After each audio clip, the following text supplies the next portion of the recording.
Мен диагноз мен глаукомамын. 7 жолу микроинсульт алган кишимин. Сахарный диабетик, панкреатит, сол бут. Монтип көпкө тура алчу эмесмин мынтип. Так, ушу понедельниктен баштап ичип баштадым. Биринчи күнү ичип алып кыйын киши болуп офиске келгем бияка. Бияктан ичимди алды бир кезден кийин мооларым бар калы ооруй баштады, кой кеттим деп кеттим үйгө. Эртеси 2 күн ушундай кыйналдым, өлүп кетем. Это называется синдром паршивости. Ошо эки, потому что негизи көп лечение алдым да мен.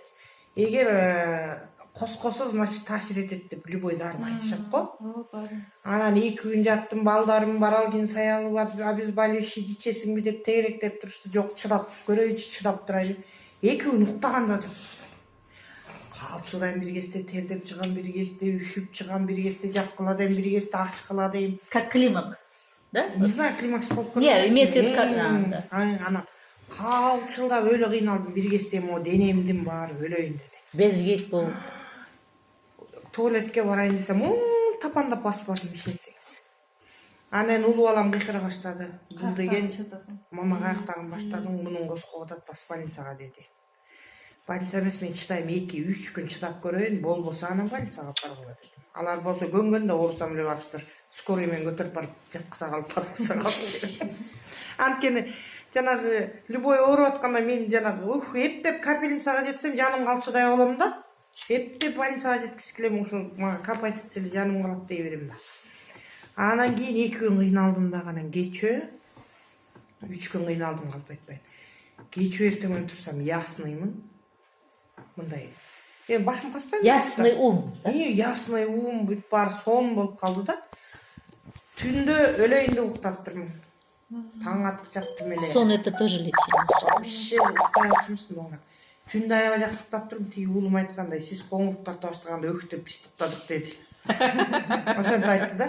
Сизди тыңшап жаттык, сиз коңурук тартып баштаганда биз уктадык деди.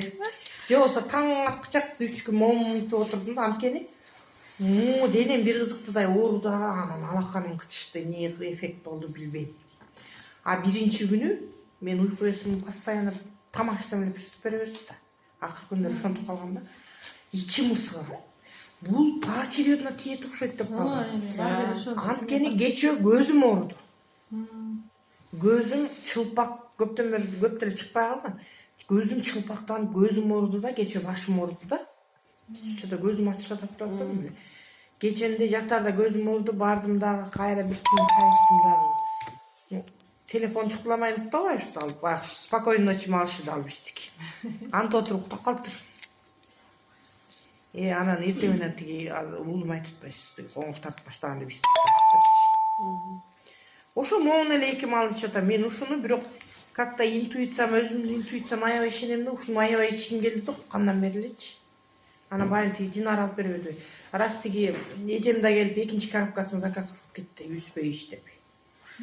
Биринчи коробкасын ушул мына эме болду, 6 күн. Анан жанагы улуу балам кошо талашып ичип экөөбүз урушуп атабыз, бир коробка карызсың.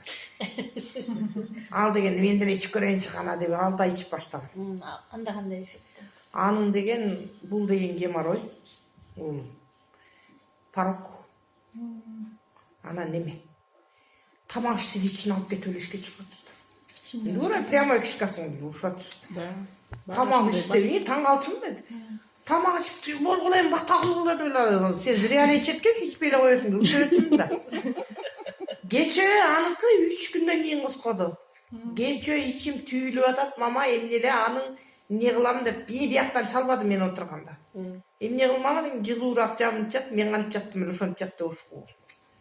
Анан кийин эртең менен айтат, мама баягыдай ичим гурулдап шурулдап оорубай калды. Жакшы экен, бул любой немеге. Анткени 3-чү күн дагы мен байкаганымчы, позвоночнигим ооруду. Менде крыжа бар эмеспи? Мен аны массаж менен түстөтүп коюп жүрөм да. Эжемдин кызы массаж жасайт, албакышка барып эле белим кармаганда эле жөнөйм дагы, ал массаж жасап берип эметет да. Чо-то могу грыжага да тийди окшойт деп ойлоп калдым да, анткени белим ооруду. Анан могу позвоночниктерим ысып эле бирдеме болуп. Бул тийген жерлер ысыйт экен. Ошол жерде барып тазалап эме. Жыбалекет кылат экен да, ысытат экен. Биринчи күнү мен сразу байкаганым уйку эсим. Анткени биринчи эле уйку эске тийди булчу, анткени ичкенден кийин эле отурганда эле моягым баары ысып чыкты. Анан потом колумду деген сезчү эмесмин. Ишенсеңер, шишиктен. Босой шишип калган колуң мынсаң бүгүлгөн. Вот я и смотрю на нее. Надо было сфотографироваться. Анан айтат да потом тиги. Надо было сфотографироваться. Да? Кол мындай болчу, чын эле. Мондай шишик басып кеткен. Шишик экен көрүп эле турам. Суу иштешти, суудан ооштер чанач болуп кеттим. Да бир балекет иштешти, да бир балекет. Анан менде деген женский полип операция жасашпайт, анткени гемоглобин низкий, сахар высокий. Сахарымды текшердим, сахар 22 болчу.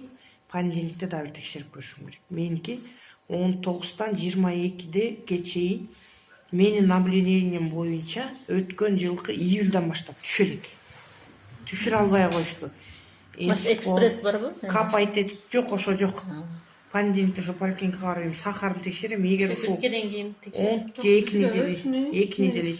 Бирок эми бүгүн тимеле мен мындай чакчай элек, мына көрүп эле жүрөт го, мен офиске көрүп атпайсызбы, сүйрөлүп келип, жанымды койбой паспорттар жиберишет, регистрация кылып тийбу болуп, үйдөн телефонду кармасам эле неберем талашат. Андан көрөк не проще здесь посидеть, поработать, поговорить да.